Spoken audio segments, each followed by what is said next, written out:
Le grain de sable et la montagne. Il y a bien longtemps, dans un petit village desséché par le soleil, vivait un homme nommé Kunseni.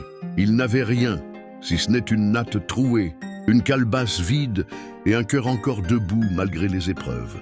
Chaque jour, il regardait la grande montagne au loin. Les anciens disaient qu'au sommet de cette montagne dormait une pierre d'or pure, mais que personne ne pouvait l'atteindre. Trop haut, trop dur, trop long, disaient les uns. Trop pauvre, trop fatigué, pensait Kunseni. Un soir, alors qu'il pleurait seul au pied d'un baobab, une vieille femme, toute ridée mais avec des yeux clairs comme l'aube, s'approcha de lui. « Pourquoi pleures-tu, enfant de la terre ?» demanda-t-elle. « Parce que je suis pauvre. Je n'ai rien, je ne suis rien. Je n'ai ni terre, ni force, ni avenir. Tout est fini pour moi. » La vieille femme sourit doucement. « Laisse-moi te dire ceci, même un grain de sable peut faire tomber une montagne s'il croit en lui. » Puis elle disparut, comme un souffle dans le vent. Le lendemain, Kunseni se leva tôt. Il n'avait rien, mais il avait ses mots dans le cœur.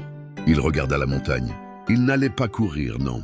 Il allait marcher, un pas après l'autre. Chaque jour, il ramassait un petit bois, tressait une corde, portait de l'eau à un vieillard, aidait un voisin. Chaque geste était une pierre sur son chemin. Les gens riaient de lui, mais lui souriaient. Car il savait, un an passa, puis deux. Kunseni devint celui qu'on venait voir pour réparer, pour soigner, pour écouter. Sa case devint une maison. Son nom, une lumière. Un jour, il se leva, prit son bâton et marcha vers la montagne. Cette fois, il monta. Au sommet, il ne trouva pas de pierre d'or, mais il y trouva la vue.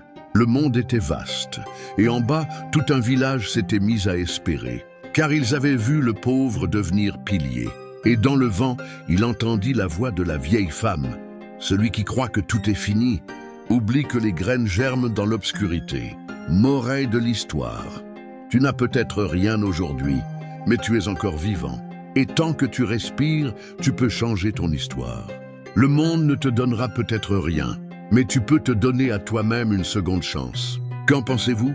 Aimez-vous la suite? Écrivez-moi dans les commentaires et like-la. Merci.